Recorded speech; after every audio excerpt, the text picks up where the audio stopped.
Hana sat on the edge of the transport pad, legs dangling like a child's. Around her, towering Nephili strode with the confident gait of the genetically perfect. At 8 to 9 feet tall, they dominated the spaceport with their sleek blue-gray skin catching the light of the twin suns. Hana tried to make herself smaller, which wasn't difficult given her 4'2" frame. "Departure sequence initiating," announced the station eye. "Final boarding for Nexus Station." This was it. After 22 cycles of existence on Nephil Prime, Hana was leaving her homeworld forever. She clutched her small bag containing everything she owned, mostly clothes specially made for her diminutive size and a few keepsakes from her childhood. A shadow fell across her. Elder Dai, head of her former educational institute, stood looking down at her with his characteristic expression of scientific curiosity mixed with pity. "You're making the right choice, Anomaly Hana," he said, using her official designation.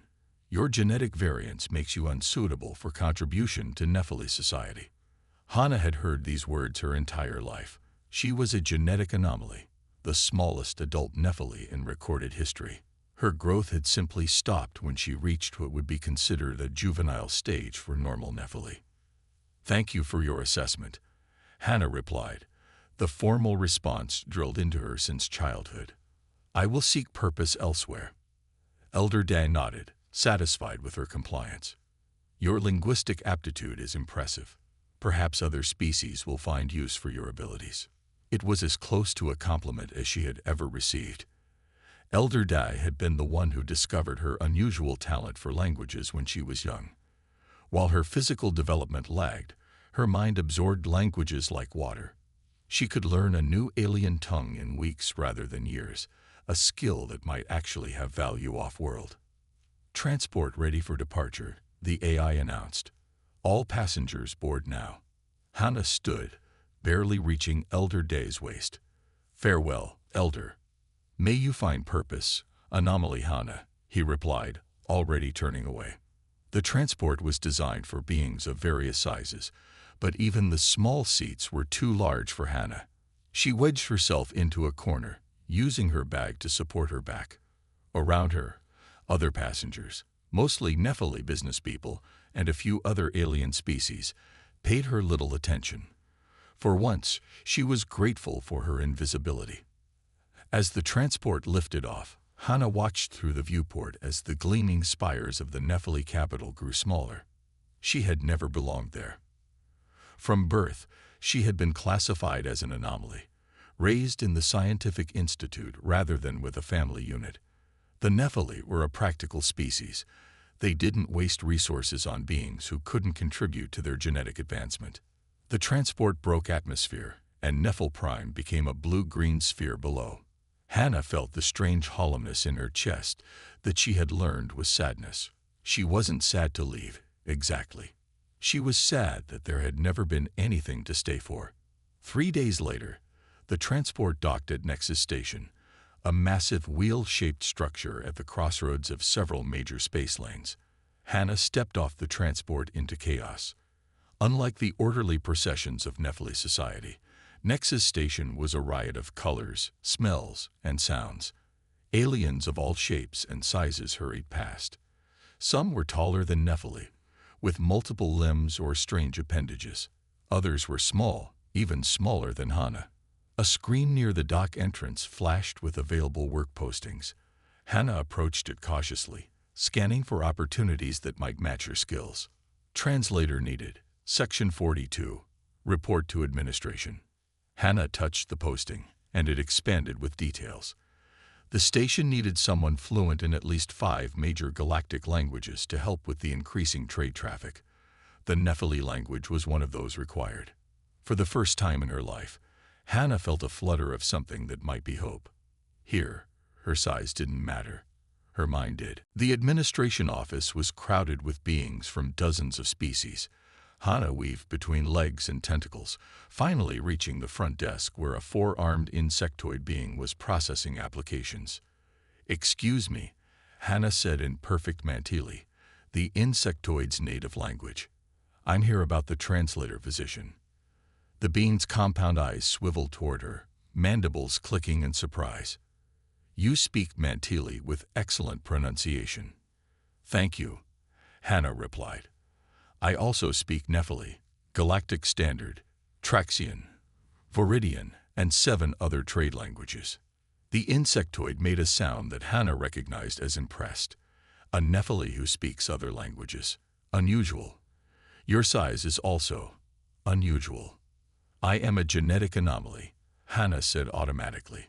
"My size makes me unsuitable for—" "Makes you perfect for our needs," the administrator interrupted. "Smaller translators can work in more areas of the station. Less space consumption, more efficiency." Hannah blinked, stunned. Never in her life had her size been described as an advantage. "You begin tomorrow," the administrator continued, tapping on a datapad. Section 42, Diplomatic Hub. Living quarters assigned in Section 16, Unit 734. Small-scale accommodations. Small-scale accommodations. Hannah had never had space designed for her size. That evening, Hannah stood in her new quarters, marveling at the furniture that actually fit her body. The bed was the right length, the desk at the perfect height, the shower controls within easy reach.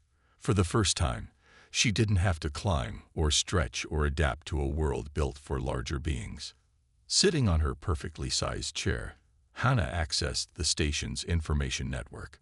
She studied the various species that frequented Nexus Station, memorizing cultural notes and dialect variations. Among the upcoming arrivals was a notation that caught her attention. Human Diplomatic Delegation. First contact event. Arrival in 30 station cycles. Humans, a species unknown to the galactic community until now. Hannah felt a flutter of excitement. A new language to learn, new customs to understand, and perhaps, just perhaps, a chance to be more than an anomaly.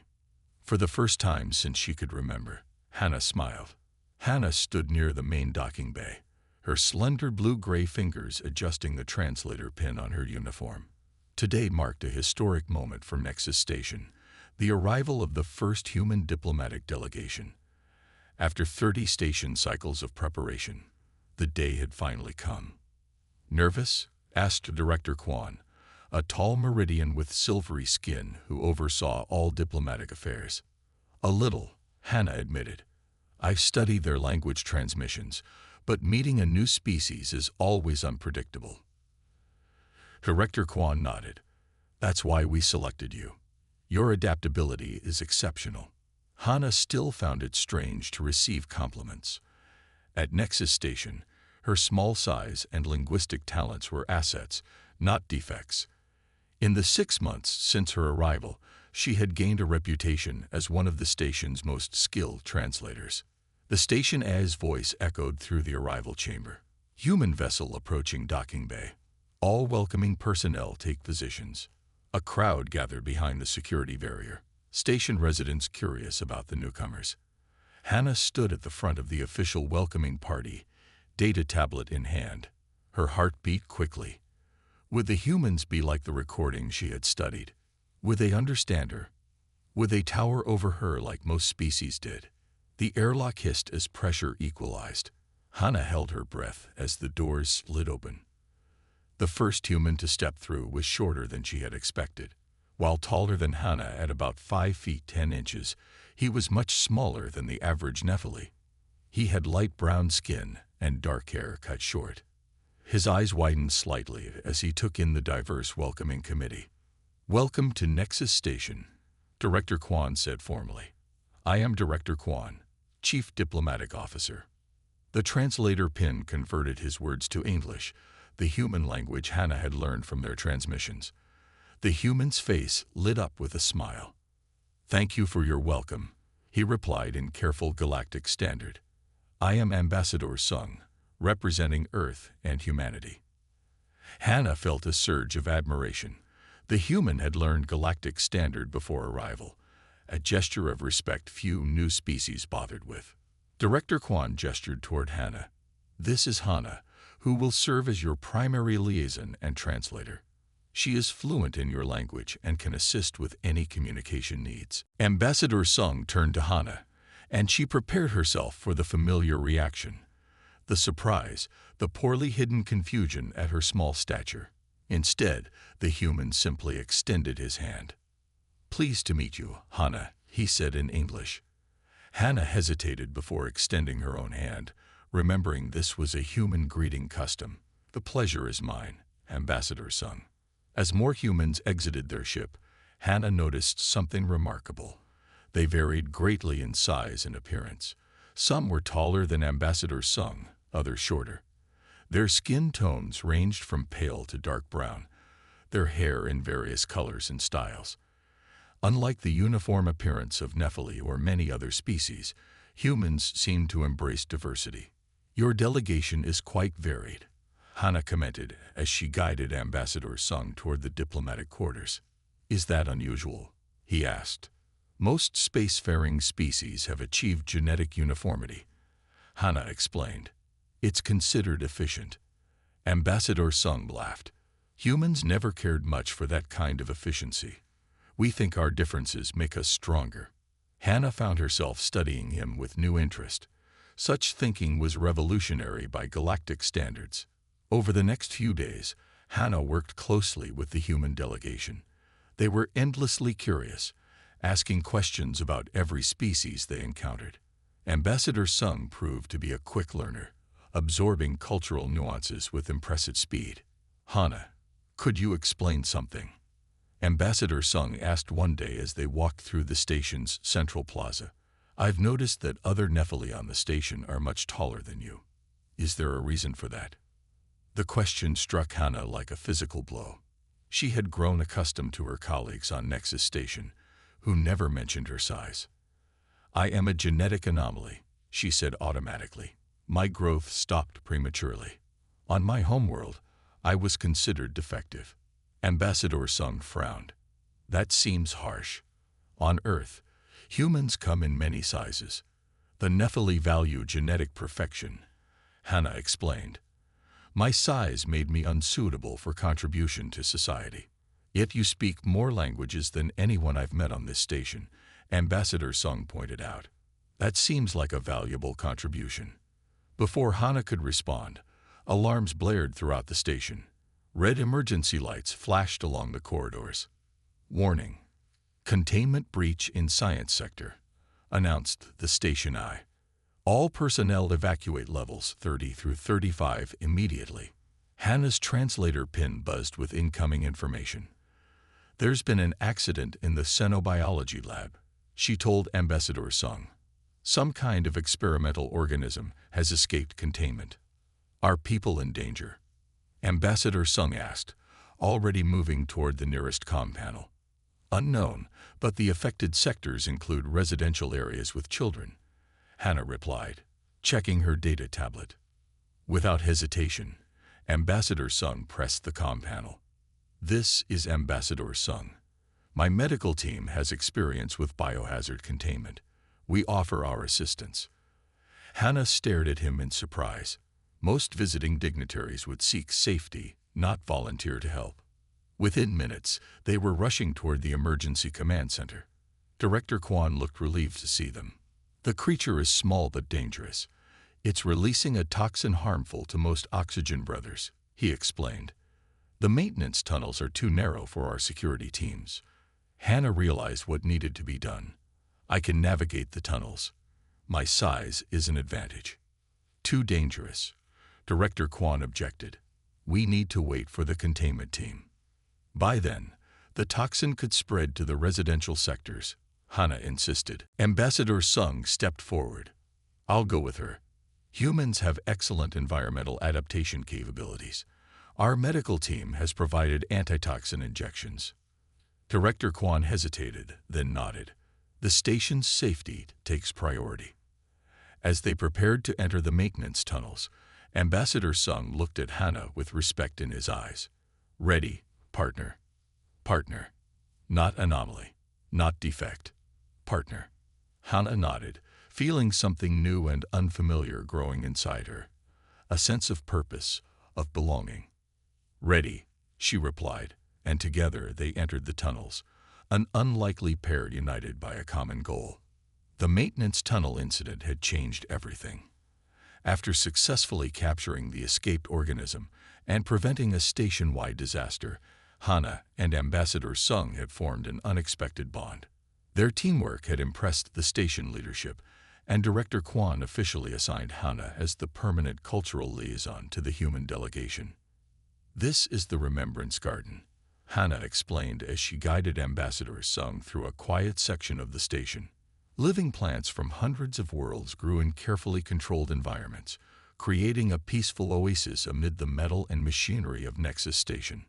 "It's beautiful," Ambassador Sung said, bending to examine a silver-leafed plant with tiny blue flowers. "What is this one?" "A memory bloom from Axinar. Their people believe it holds the spirits of ancestors," Hana replied.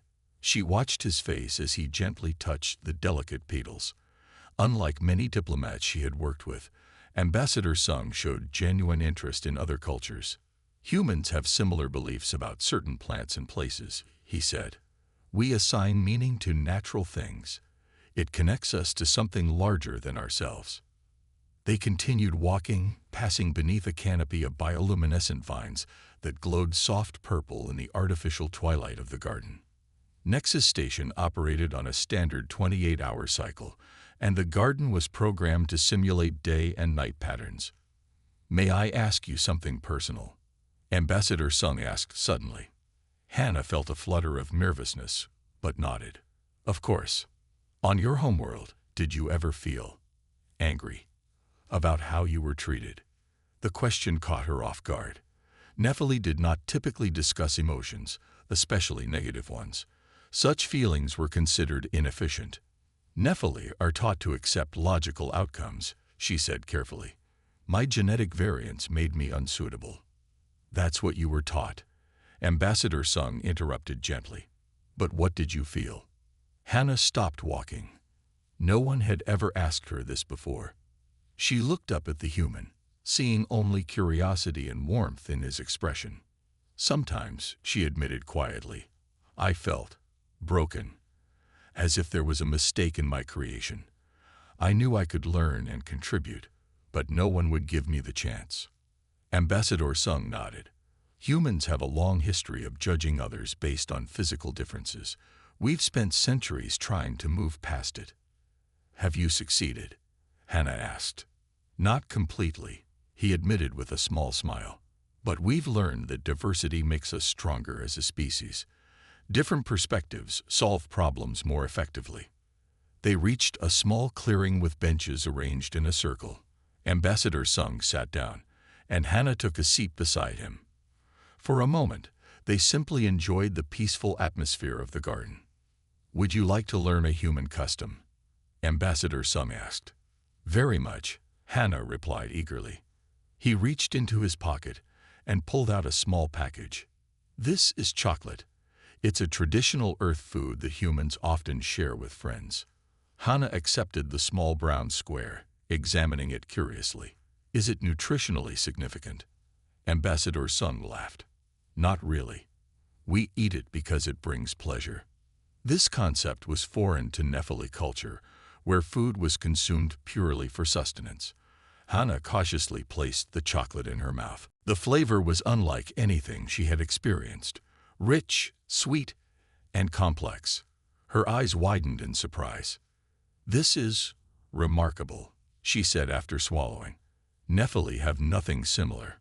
"Food is more than fuel for humans," Ambassador Sung explained. "It's a way we connect with each other. Sharing meals builds relationships." Over the following weeks, their cultural exchanges continued. Hana taught Ambassador Sung about the complex political structures of the Galactic Council. He showed her human music and explained the concept of dancing. One evening, after a particularly long diplomatic meeting, they retreated to the observation deck.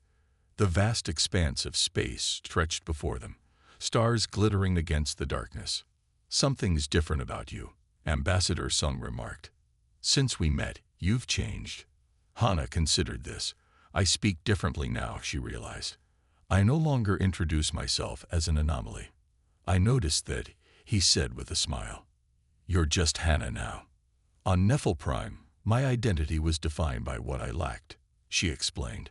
Here, working with you and the other humans, I'm defined by what I can do. Ambassador Sung nodded. That's how it should be. A comfortable silence fell between them as they watched a distant nebula shimmer with cosmic light. Hannah found herself studying Ambassador Sung's profile. Humans were physically unimpressive by galactic standards. Average height, limited strength, no natural defenses. Yet there was something about them, about him specifically, that seemed stronger than any physical attribute. Tomorrow the Galactic Council representatives arrive, she said eventually. They'll want to evaluate humanity's potential for full membership. Are you worried? He asked. Some council members are traditional, Hannah said carefully. They may not appreciate human diversity the way I have come to. Ambassador Sung turned to face her. Then we'll just have to show them what they're missing. Later that night, Hannah returned to her quarters feeling strangely unsettled. Her time with Ambassador Sung had awakened new questions and feelings. Among her people, emotional attachments were considered distractions from optimal functioning. Yet humans seemed to draw strength from such connections. She picked up a small stone figurine that Ambassador Sung had given her, a traditional earth animal called an elephant. Even the smallest elephant is still an elephant, he had told her. Size doesn't determine worth.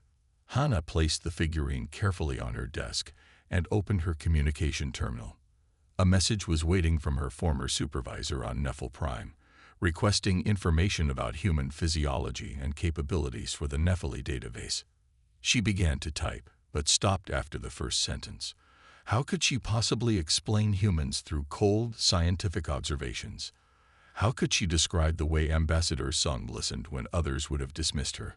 How could she explain the strange warmth she felt when they shared chocolate in the Remembrance Garden? For the first time in her life, Hannah realized some things couldn't be classified, measured, or explained through logic alone. And somehow, that made them more valuable, not less.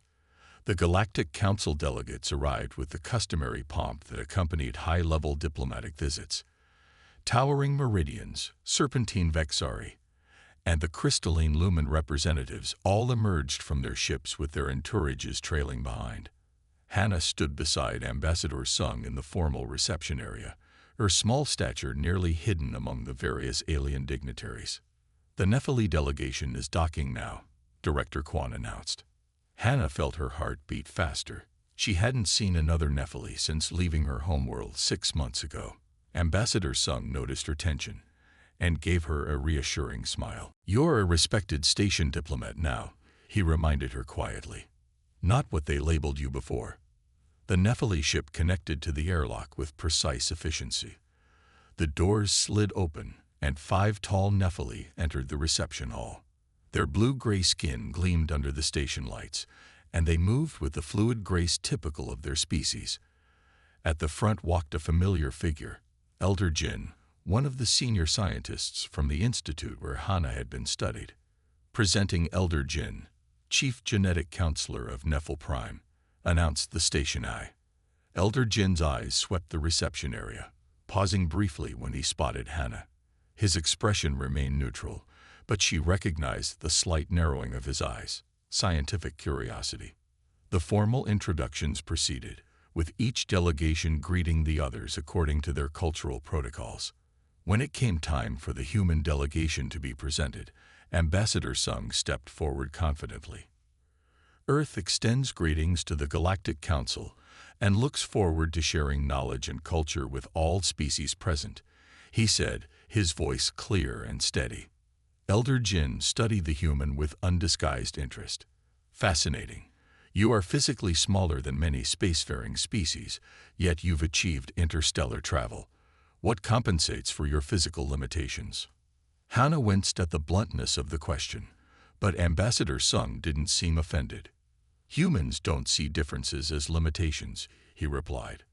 We adapt and collaborate. Our strength comes from our diversity. Elder Jin's mouth tightened slightly. A curious perspective. We find uniformity leads to greater advancement. Different paths to the same stars, Ambassador Sung said with a diplomatic smile. After the formal reception, Hannah led the human delegation to the conference facilities where the council meetings would take place. As they walked, Elder Jin appeared beside her, his long strides easily keeping pace with her smaller steps. "Anomaly, Hannah," he said by way of greeting. "Your assignment to the human delegation is unexpected." "My name is simply Hannah now," she replied, continuing to walk, "and I requested this assignment because of my linguistic abilities."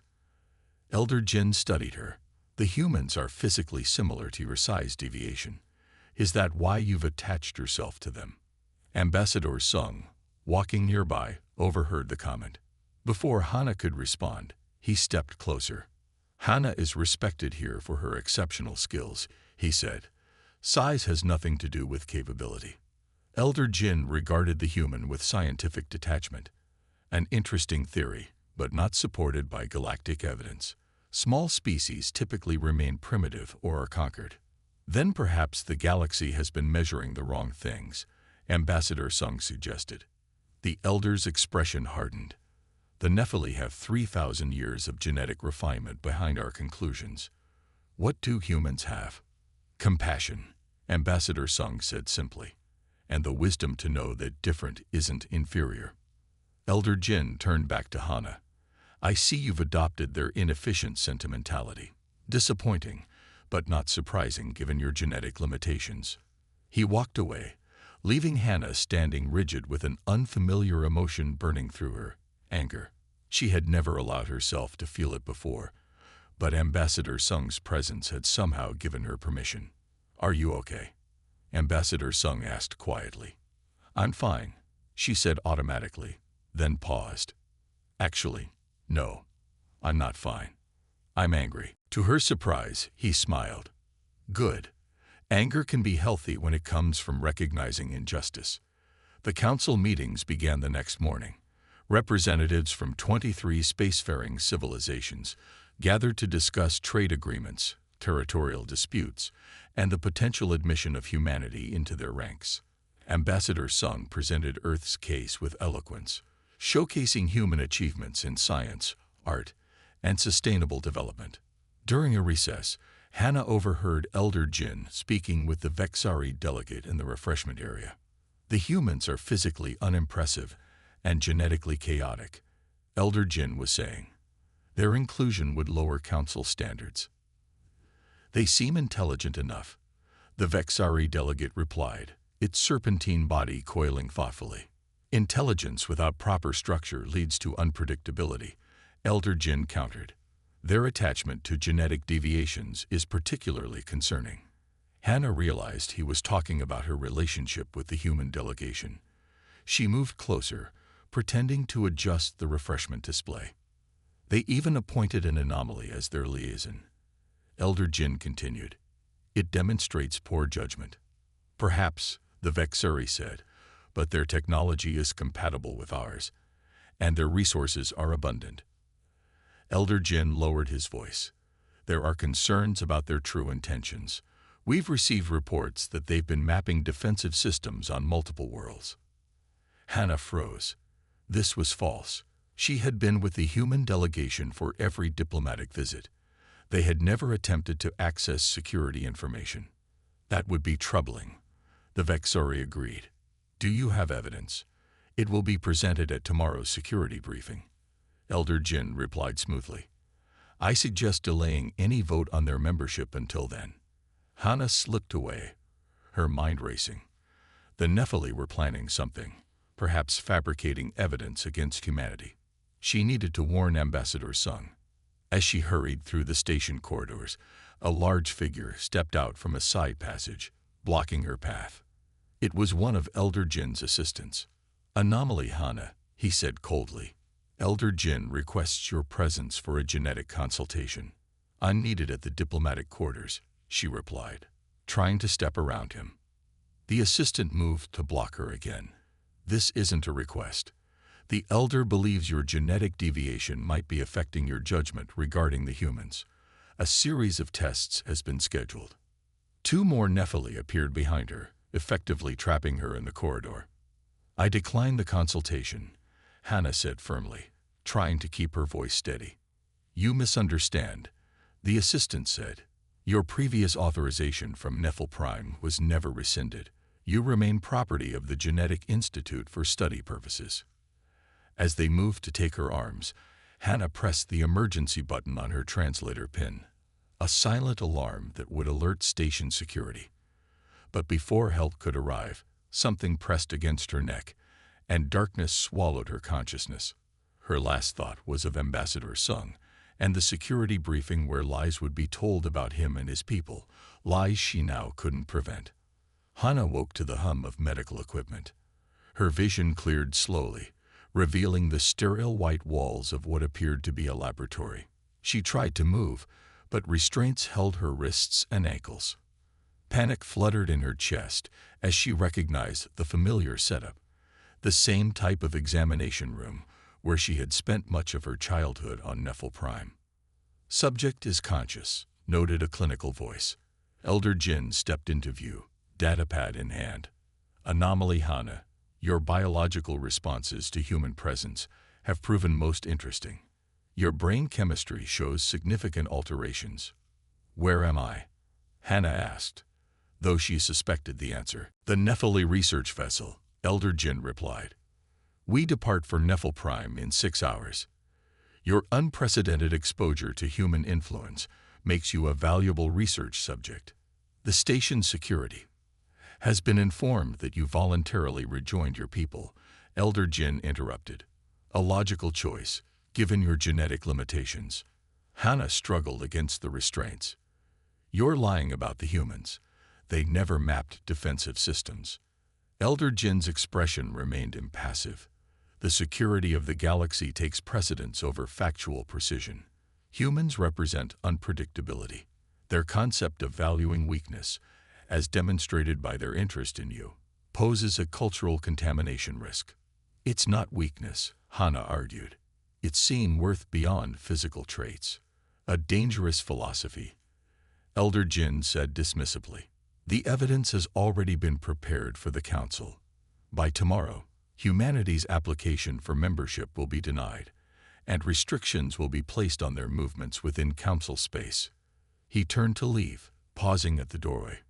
"Your attachment to them is unfortunate, but will be corrected once we return home."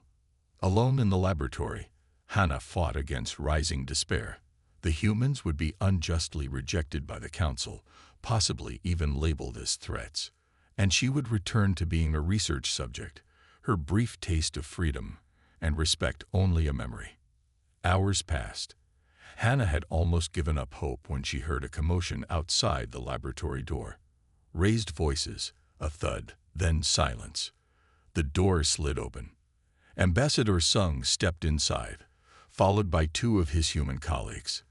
"Hannah," he said, relief evident in his voice. "Are you hurt? How did you find me?" She asked as he quickly removed her restraints. "Your emergency signal activated before they disabled it," he explained, helping her sit up. "And we had a little help." He gestured toward the doorway. Director Kwan entered, looking unusually stern. "The Nephili have violated multiple council laws, kidnapping a station official, falsifying evidence, unauthorized research." Hannah rubbed her wrists where the restraints had been. "They're planning to present false evidence at tomorrow's security briefing." "We know," Ambassador Sung said. "After you disappeared, we started investigating. One of Elder Jin's assistants had a crisis of conscience." Director Kwan nodded. "The Council has been informed. Elder Jin and his team are being detained." As they helped Hannah from the examination table, alarms suddenly blared throughout the ship. Red emergency lights flashed in the corridor outside. "What's happening?" Hannah asked. A station security officer rushed into the laboratory. "Director, the Nephili have activated the ship's engines. They're attempting to disconnect from the station with Elder Jin still aboard. They'll damage the docking ring," Director Kwan said urgently. "We need to stop them." Ambassador Sung turned to Hannah. "You know Nephili ships. Where's the engine control center?" 2 levels down," she replied. "But it will be secured." "Show us," he said with determination. They moved quickly through the ship's corridors, Encountering little resistance, most of the crew had been detained by station security. When they reached the engine deck, they found the doors sealed. "The override codes won't work," Director Kwan said after trying the security panel. "They've isolated the systems." Ambassador Sung examined the door, then turned to his colleagues. "The ventilation system. Can we access it?" One of the humans pointed to a small maintenance panel near the floor. "That might lead to the air circulation system." Hannah realized what Ambassador Sung was thinking. "I can fit through there." "It's too dangerous." Director Kwan objected. "It's our only chance," Hannah insisted. "I know Nephili ship systems. I can shut down the engines from inside." Ambassador Sung knelt beside her. "Are you sure?" She nodded. "For once, my size is the perfect advantage."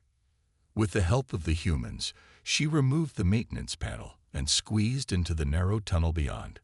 The ventilation system was designed for clinging drones, not people, but Hannah's small frame allowed her to navigate the tight spaces. Following the sound of the engines, she made her way toward the heart of the ship. The noise grew louder, the air warmer. Finally, she reached a grate that overlooked the engine control room. Two Nephili technicians worked frantically at the control panels. "Departure sequence at 70%, one reported. "Station clamps still engage." "Override them," ordered the other. "Use emergency protocols." Hannah carefully removed the ventilation grate and slipped into the room, landing softly behind a large power conduit. The technicians were focused on their work, unaware of her presence. She needed to reach the main control panel without being seen. Moving silently, she edged along the wall toward the emergency shutdown system.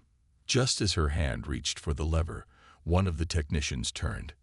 "Anomaly," he shouted, lunging toward her. Hannah pulled the lever with all her strength. Alarms blared as the engine sequence aborted. The ship shuddered, systems powering down in rapid succession.